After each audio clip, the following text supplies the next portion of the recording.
저는 고양이 나나를 많이 그리는 고양이 작가로 알려진 이경미 작가라고 합니다.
많은 분들이 고양이를 기억하시는데 사실은 소재로서의 고양이가 대표적이긴 하지만 작가님이 주로 추구하시는 이야기 내지는 주제의식은 훨씬 더 큰 그렇죠. 이야기를 담고 있잖아요. 네.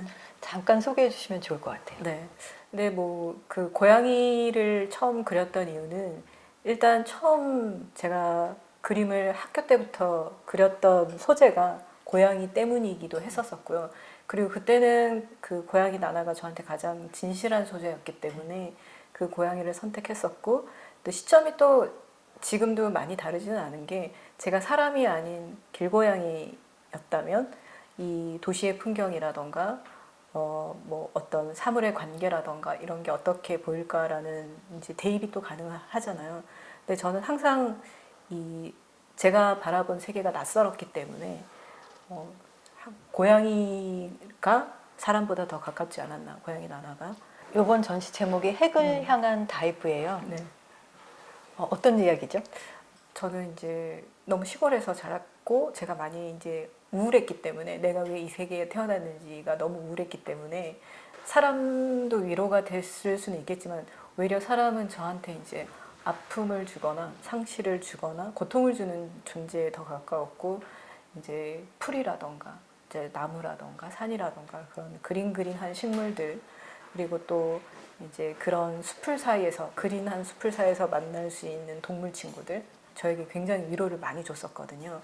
근데 그 존재들이 이제 어느 순간엔 누구나 다 이제 사람도 마찬가지지만 죽음을 맞게 되잖아요. 소멸을 맞게 되는데, 이제 대학교를 와서 제가 여러 가지 이제 그런 질문에 대한 답을 꾸준히 추구하다 보니까, 모두가 소멸하면 핵으로 가까이 이렇게 멘틀이 서로 이렇게 이 대류를 해서 이제 맞붙어서 이렇게 멘틀 밑으로 핵으로 가까이 가면서 녹아 없어진다. 그리고 많은 생명과 존재들이, 종들이, 지금 멸종한 많은 동물들도 있고 식물들도 있고, 그러니까 그 존재들이 그 핵의 주변에 이렇게 엉겨 있다고, 이렇게 구름 덩어리처럼 엉겨 있다는 보고를 어디서 읽었는데, 저는 그게 그렇게 크게 위로가 되더라고요. 풀 한 포기가 저 자신을 위해서 살듯이 살다가 누구나 다 대단하다고 생각하거나 사소하거나 간에 그 지점쯤에서 다 그런 어떤 뭉글뭉글한 형태가 되고 말 것이라는 게 저한테는 되게 큰 위로가 돼서 어차피 그런 숙명으로 태어났다면 열심히 적극적으로 핵을 향해서 다이브를 하되 순간을 열심히 살아보겠다. 이런 의미로 핵을 향한 다이브가 주제입니다. 고양이를 시작해서 너무 대단한 걸로 지구과학이 갑자기 이런 얘기가 사실은 작가님이 작업을 계속하면서 가지고 있는 질문과 연결될 것 같은데요. 그쵸? 사실은 이것이 그냥 작업과 직접적인 연관관계를 따지기 이전에 삶을 지속하는 데 있어서 꼭 필요한 질문이라고 생각하시죠? 그렇죠.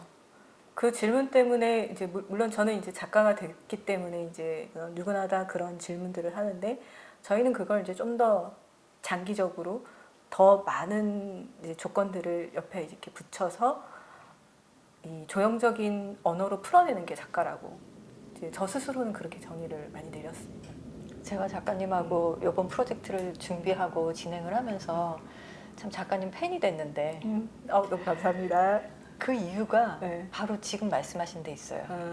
뭐냐면 저는 현대예술이 가지는 사회적인 역할, 기능이 바로 그런 거라고 생각하거든요. 너무 바쁘게 지내는 현대인들한테 잊혀지기 쉬운 질문, 그러나 해결되지 않는 문제들을 작가가 대신 열심히 고민해서 그거에 대한 답을 아주 무겁게 내는 게 아니라 각자 자기 방식으로 최대한 다양하게 내줬을 때 우리같이 평범한 사람들은 예술 작품을 가까이 하기만 해도 그 질문을 잊지 않고 의미 있게 살아가는 것처럼 느낄 수 있잖아요. 물론 뭐 그런 거는 이제 감독님 같은 분께서 이제 그걸 알아봐 주시는 게 이제 저희한테 저도 이 일을 이번 전시를 하면서 너무 좋았던 게 감독님이랑 미팅을 하면서 예술 혹은 예술가, 예술계 혹은 우리 사회에서 예술의 역할 이런 이야기들을 같이 하면서 공감대가 많다는 게 저한테는 이제 그런 만남을 갖게 됐다는 게 너무 행복한 일인 거고요.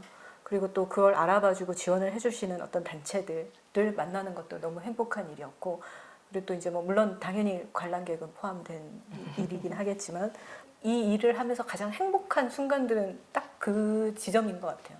제가 지금 지난 몇 달 동안 작가님의 스케줄을 이제 옆에서 본의 아니게 이렇게 다 깨고 있게 될 텐데 엄청 바쁘시잖아요. 근데 그럼에도 불구하고 이 프로젝트를 하겠다고 딱 마음 먹게 된 계기가 있으세요? 현장 미팅을 왔는데 이 공간에 왔을 때 이제 제가 제 작업 앞에서 사람들에게 느끼는 건 시간도 있고 공간도 있고 나를 또 다른 제3의 세계로 데려다 주는 거가 저의 가장 목표이긴 한데 저는 이 동네를 왔을 때 딱 그런 느낌을 느꼈거든요. 여기는 마치 시간이 멈춘 것 같고 그렇지만 그 멈춘 시간이 그냥 하나의 시점이 아니라 일제시대 때부터 시작해서 이 건축만 해도 이 건축은 7, 80년대에 잘 지어진 그런 건축인 거잖아요.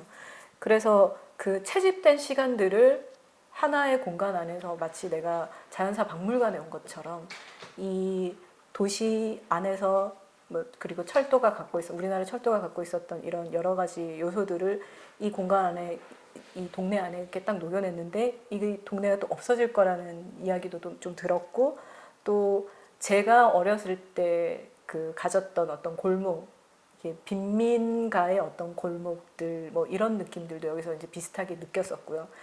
그래서 다양한 어떤 생각들이 여기 왔을 때 제 속에서 이렇게 확 이렇게 화산처럼 이렇게 확 피어오르는 그런 느낌을 느꼈단 말이에요. 그래서 이 동네를 가지고 소재를 가지고 작업을 하면 난 너무너무 내가 몰입할 수 있는 작업을 할 수 있겠다 이런 것 때문에 사실 굉장히 하기로 하고도 혹시 엎어지면 어떡하나 되게 마음을 졸였어요. 너무 하고 싶어서. 너무 감사하게도 그런 마음이 담겨져 있는 신작들이 아주 반짝반짝 빛나게 됐는데요. 사실 이 공간이 화이트 큐브가 아니고 특히 핑크집 같은 경우에는 공간 자체가 굉장히 오랫동안 이 안에서 살아왔던 분들의 흔적을 그대로 담고 있고 그 흔적이라는 게 벽의 색깔부터 그리고 최대한 우리가 이 공간을 전시 공간으로 바꿀 때도 손댄 표가 안 나게 하려고 애를 많이 썼거든요. 그런 만큼 작가 입장에서는 이 공간 안에서 새로운 소재동 이야기를 펼쳐야 된다는 부담도 있으셨을 텐데요. 그쵸. 이제 근데 뭐 소재동의 핑크집이라는 어떤 그런 부분도 있는데 작가로서 이제 작업을 할 때도 항상 내가 너무 고양이한테 묻어가는 거 아닌가? 왜냐하면 작가는 작가 내가 하고자 하는 의도가 있고 소재는 또 어떻게 보면 표현하고자 하는 의도의 일부분인데 너무 이제 그게 크게 보이면 내가 이제 전략에 실패한 거 아닌가? 혹은 이제 의도에 실패한 거 아닌가? 이런 생각을 하게 되는데 그런 소재를 가지고 다시 재탈바꿈하는 게 이제 작가적인 역량인데 이제 저는 이 핑크집을 봤을 때 여러 가지 생각이 많이 들었어요. 물론 도전 의식도 들고요. 이 공간을 어떻게 하면 딱 맞아 떨어졌다. 더 할 나위 없다라는 이야기를 들을 수 있을까? 근데 이거는 이겨 먹어도 안 되고 내가 져도 안 되는 그 지점을 지키는 게 되게 중요하잖아요. 근데 이게 어려운 일이라고 저 스스로도 생각하기 때문에 도전 의식이 막 생기는 거예요. 너무 나 다른 공간보다 여기서 꼭 하고 싶다. 막 이러면서 제가 막 어필을 많이 했잖아요. 네. 네.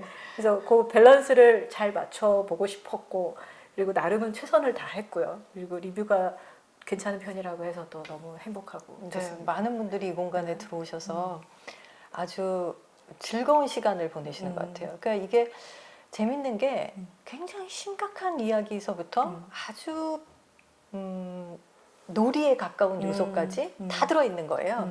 그러니까 지금 신작으로 진행하신 소재동 풍경이 구석구석 담겨있는 이 작품 같은 경우에도 사실 우리가 골목길 산책 쉽게 얘기하지만 다니면서 이 동네에 이런 게 있네? 라고 누구나 한 번쯤 눈길을 줘봤을 법한 그 앞에서 한 번쯤 기념사진 찍고 싶었을 법한 그런 장소들을 정확하게 탁탁 집어내면서 그 안에서 완전히 새로운 공간감이나 세계관을 드러나는 작품을 만드셨잖아요. 아우 너무 감사합니다. 이 작품은 소재동의 골목길 풍경이 단편적으로 담겨 있으면서 동시에 과거와 현재 그리고 미래로 연결되는 시간에 대한 상상도 하게 만드는데요. 네. 작품에 대한 설명을 조금 더 해주시면 좋을 것 같습니다. 네. 이 작업은 이제 제가 처음 소재동을 왔을 때 강렬한 인상을 받았던 이제 여러 가지 풍경들, 그 풍경들 중에서 이제 이 폭이 좁은 화면과 어울릴 것 같은 이 몇몇 장면들을 이제 많이 후보군을 모아놓고 그 중에서 이제 몇 개를 선정해서 넣은 거고요. 그리고 이제 문이라는 소재는 어쨌든 문이라는 구조가 문을 열면 이 풍경으로 걸어 들어갈 수 있을 것 같기도 하고 또 이 문을 닫으면 그 풍경이 없어지는 것 같은 느낌이 들잖아요. 그래서 저는 어렸을 때부터 이 문이 열면 새로운 세계가 열리고 내가 몰랐던 문 밖의 세계가 열리고 이 문을 닫으면 갑자기 아무것도 없어지는 것 같은 그 경험이 저한테 되게 많은 영감을 줬고 계속 질문을 하게 만들었거든요. 그래서 이제 빈 벽에다가 갑자기 문을 달면 이 문을 보는 순간 저 너머에 어떤 세계가 있을까라는 생각을 상상을 하게 되는 게 너무 좋았었기 때문에 여러 개 수집된 문들이 이 병렬식으로 있고 각각의 문에 풍경이 있고 또 덜어는 닫힌 문도 있기 때문에 닫힌 문을 열면 어떤 풍경이 있을까라고 상상하게 하는 것도 이제 같이 이제 구성 요소로 넣고 그리고 이제 제가 항상 바다를 보면서 우리가 되게 비슷해 보이지만 항상 이 문명을 없앨 수도 있지만 또 인간이 이제 바다에서 왔기 때문에 이 바다라는 원시적인 어떤 그 영감을 주는 풍경들도 문 뒤에 혹은 창문으로 보이는 풍경을 같이 넣어서 여러 가지 풍경들과 이 문이 좁아지는 소실점 이게 그 영어로 하면 베니싱 포인트잖아요. 그러니까 이 풍경이 쭈르륵 나열돼서 끝으로 가면 어딘가로 이 풍경이 사라질 것 같은 느낌이 들게 하는 게 이제 이 작업의 의도였거든요. 이 모든 구성 요소가 같이 어우러지고 또 앞에 있는 이 영상도 보면 이제 소재동에서 시작해서 또 나중에는 그 우주 공간으로도 연결되는 그 영상이 내가 어디에서 와서 그리고 이런 소재동이라는 어떤 특정적인 장소를 경험하고 또 어디로 갈 건가라는 라는 거에 대한 어떤 질문인 거죠. 굉장히 많은 분들한테 인기 있는 작가세요. 뭐 저는 잘은 모르지만 네. 네, 네. 오랫동안 네. 그러니까 소위 잘 팔리는 작품을 만드는 작가 군에 딱 들어가 계시잖아요. 그런데 제가 이번 전시 준비하면서 안 팔릴 것 같은 작품도 많이 가지고 많이 계시네. 갖고 있습니다. 엄청 많이 있습니다. 근데 어찌 보면은 이 두 개의 균형감을 작가 스스로 조정하지 않으면 오랫동안 작업을 계속한다는 게 아주 어렵잖아요. 작품이 팔리기만 한다 그래서 그 파는 사람 또는 작품을 사는 사람의 눈높이나 취향만을 쫓아가다 보면 갈 길을 또 잃게 되는 경우도 많고 또 반대로 너무 시장하고 단절된 상태로 혼자서 고민이 길어지다 보면 작가 스스로 좌절하는 경우도 굉장히 많고 근데 그 균형감이 어디서 나오는지 궁금합니다. 작가로 자란다는 게 살아간다는 게 어떤 의미인가? 예를 들어서 이제 저희 때는 뭐 학교의 적을 담고 이제 굳이 그 영리 활동을 하지 않아도 이제 학교에서 나오는 수입으로 내 생활은 가능하면서 영리와는 상관없는 이런 어떤 조용 실험을 하면서 사시는 분들이 이제 가장 이제 우리가 가고 싶은 길 그리고 그게 아니면 이제 사람들이 대중적으로 굉장히 좋고 친숙한 소재인 풍경, 인물 뭐 여러 가지 이제 대중적인 소재들을 가지고 또 내 집에 걸었을 때 좋을 것 같은 그런 정도의 이 소위 말하는 커머셜 작가 뭐 그 정도의 어떤 섹터가 있었지 다른 건 없었어요. 근데 저는 이제 일단 강의를 오래 하긴 했지만 저는 이제 제가 작업을 하고 싶었기 때문에 이 교수님들이 늘 하시는 얘기가 있어요. 너무 이제 학교에 시간을 많이 뺏기다 보니까 내가 하고 싶은 작업을 잘 못한다. 그래서 나는 저 얘기는 하지 말고 살아야겠다. 첫 번째.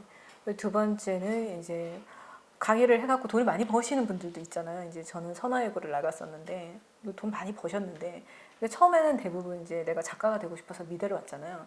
근데 그 학교에 되게 오래 계시면서 늘 나는 작업을 하겠다라고 얘기를 하지만 화실에서는 아이들만 가르치는 선생님들이 있으세요. 근데 그분들도 또 늘 하는 얘기가 뭐냐면 돈을 확실하게 많이 벌면 내가 이걸 그만두고 작업을 하겠다. 나도 저 얘기는 하지 말아야겠다. 그럼 어떻게 살아야 되냐? 근데 작가는 어떤 사람이어야 하냐면 물론 내 그림을 누군가의 가정에 이렇게 컬렉션을 하는 것도 작가로서 되게 행복한 부분이긴 하지만 분명 이야기하는 존재인 거잖아요. 많은 사람들이 이 작가는 이런 이야기를 통해서 실험도 하고 그리고 이렇게 이제 판매하는 거하고 상관없는 어떤 그런 쪽으로 나의 어떤 그 스토리를 확장해 가는 게 항상 필요하고 또 거기서 결국엔 또 어떤 부분은 누군가한테는 상업적으로 연결되기도 하기 때문에 저는 이 두 가지를 밸런스를 잡는 게 저한테는 아주 신인일 때부터 이제 중요했는데 다른 건 아니고 아까 말씀드린 것처럼 누구 탓하기 싫어서 그러니까 이쪽만 했다가 경제적으로 내가 너무 공공하다 이런 얘기 듣는 것도 싫고 또 이쪽 얘기만 듣고 나중에 너무 이렇게 그 인테리어 작가처럼 취급되는 것도 싫고 그래서 저는 저만의 스타일로 이야기를 하고 싶은데 실질적으로 그러려면 이 두 가지를 내가 계단처럼 한 스텝 한 스텝 서로 가져가야겠구나를 이제 신인 작가 시절에 많이 느낀 거죠. 그걸 어쩜 그렇게 잘 아셨어요. 제가 아주 좋아하는 원로 작가분이 있는데 그 선생님이 늘 그렇게 얘기하세요. 작가라면 말이야 안 팔리고 언제든지 전시할 수 있는 그런 거를 가득 만들어 놔야 돼. 그러니까 좋은 가방을 싸놓고 있어야 기회가 왔을 때 빨리 기차를 탈 수 있어. 근데 참 저는 비현실적인 꿈 같은 얘기다 했는데 정말 작업을 끊임없이 이어나가는 분들은 그런 감각이 있으시더라고요. 그리고 그런 욕심과 그런 자기 자신을 지키려고 하는 고집이 있으세요. 근데 이 작가님한테 확실히 그런 게 보이거든요. 밖으로는 굉장히 강해 보이지만 사실은 누군가에 의지할 대상이 필요하셨을 텐데 그게 나나일까요? 그렇죠. 오히려 예를 들어서 저같이 아무것도 없이 시골에서 그 농가 밭에서 함께 자란 동식물과 함께 자란 저 같은 입장에서는 뭔가 사회적으로 대단한 거를 해야 한다고 어렸을 때 이야기를 들었으면 너무 두려워서 아무것도 못했을 거예요. 지금도 그 부분에 대해서 항상 생각을 해요. 내가 대단한 영화를 위해서 일을 하냐? 아니면 미술계에 한 획을 긋나? 뭐 이런 거는 아닌 것 같고 똑같아요. 지금도. 제가 이야기하는 어떤 언어들이 많은 사람들에게 다양한 어떤 경험들을, 그러니까 저는 똑같은 그 경험을 제공하는 걸 바라지도 않거든요. 그래서 제 그림에 보면 화면도 되게 다양하고 형식도 다양하듯이 다양한 관점과 다양한 경험들을, 저마다의 어떤 그 경험들을 끌어올 수 있는 형식으로 작품 구성을 많이 하는데, 지금은 되게 많은 사람들이 제가 생각했던 것보다, 어린 시절에 생각했던 것보다 훨씬 많은 사람들이 제 작품을 좋아해 주시는데, 그것도 제가 생각했을 때는 저의 그 태도가 주변 사람들에게도 이제 무언의 공감이 되는 게 아닐까라는 생각입니다. 예전보다 요즘 부쩍 고양이를 좋아하시는 분들이 많아졌어요. 네네. 근데 재밌는 건 이 소재동 일대에도 고양이가 많죠. 주인인가 싶을 정도로 골목골목에 고양이가 엄청 많은데, 지금 그 작품의 소재로 등장하는 고양이 나나는 실제로 어린 시절 키웠던 고양이 이름이었죠? 그쵸. 거의 19살 마지막 날에 죽었으니까 제가 생후 2주 때부터 거의 20년을 저와 함께 했고, 또 이 친구가 이제 제가 자취를 하던 대학교 2학년 시절부터 키우기 시작해서 제가 미국으로 그 결혼을 통해서 갔을 때, 독일 갔을 때, 다시 한국으로 돌아왔을 때 이 세 대륙을 같이 여행한 친구죠. 그리고 다시 한국에 돌아와서 한 5, 6개월까지 살다가 이제 떠났죠. 얘가 뭔가 너무 사랑스럽고 너무 고양이가 예뻐서라기보다 그 시간들을 항상 같이 해줬고, 그 나를 지켜봐주는 그 눈빛에 내가 위로를 많이 받았고, 프란포기가 저 자신을 위하는 것처럼 고양이도 저 스스로를 위하잖아요. 그런 삶의 의미에 힘이 되줬기 때문에 내가 소박한 데서 시작하는 거에 대한 어떤 리마인드를 항상 고양이가 이제 해줬던 거죠. 그래서 나나가 저한테 의미가 있는 거는 그냥 고양이라서라기보다 그 시간들이 있었기 때문에. 네, 작가님의 작품 속에 등장하는 고양이 나나로부터 시작해서 지금은 어쩌면 다른 이름이 됐을 고양이들을 보면 어쩌면 작가님 스스로가 어떻게 성장하고 어떻게 성숙한 인간이 되어가고 있는지, 또는 끊임없이 변신하고 있는지를 보여주는 상징처럼 느껴지거든요. 감사합니다. 네. 무엇이 성장일까요? 무엇이 성숙일까요? 제가 성장했다기보단 제가 가졌던 어떤 태도가 계속 이렇게 이어져 오고, 그게 계속 확장해서 지금의 저를 만들었는데, 누구나 다 저처럼 살 수 있다는 건 절대 아니잖아요. 그래서 그 모범이 될 수 있는 답안은 없지만, 적어도 자기가 갖고 있는 어떤 그 한계를 극복하려고 하는 어떤 태도는, 그게 그 사람의 스타일은 만들 수 있다. 그리고 그걸 꾸준히 잘 발전시켰을 때, 어떻게 보자면 그냥 외연히 성장하는 거 말고 내 삶을 좀 이렇게 반추하면서 주변 사람들도 이렇게 아우를 수 있는 성숙한 사람이 될 수 있지 않을까? 작업을 열심히 하면 이렇게 성숙한 사람이 되는군요. 근데 작업하는 거 되게 좋은 게요. 네. 그림을 이렇게 계속 그리고 있잖아요. 그러면 그림이라는 게 저희가 아이디어를 이렇게 생각할 때 단계가 있고, 이제 단순한 노동을 계속 반복해야 될 때가 있어요. 근데 시간으로 보자면 아이디어는 순간적으로 발화하는 거하고 비슷하고, 나머지는 이 모닥불을 지키기 위해서 이렇게 부채질을 하는 과정이랑 되게 비슷한데 멍 때리잖아요. 근데 그림 그릴 때도 멍을 많이 때려요. 근데 그 멍 때리는 순간 내 머리는 잠자고 있는 것 같지만 수없이 많은 나의 어떤 지난 일들, 뭐 이불킥하고 싶은 했던 순간들이 이제 떠오르면서 명상의 기능이 분명히 있는 것 같아요. 그래서 저는 그림 그리는 작가들이 어떻게 보면 이렇게 누군가를 만나서 이렇게 바로 막 하는 것도 그 시간들을 막 자꾸 생각을 하다 보니까 자기 나름대로 어떤 그 뭐랄까 돌중 뭐 땡중 뭐 이런 소리를 하는 거 아닐까라는 생각이 많이 들거든요. 재밌는 게 인지과학자들이 음. 얘기하는 창의적인 음. 새로운 일을 하는 사람들, 무언가 의미 있는 활동을 하는 음. 사람들의 특징이 음. 처음에는 크게 생각을 해요. 음. 큰 가치. 음.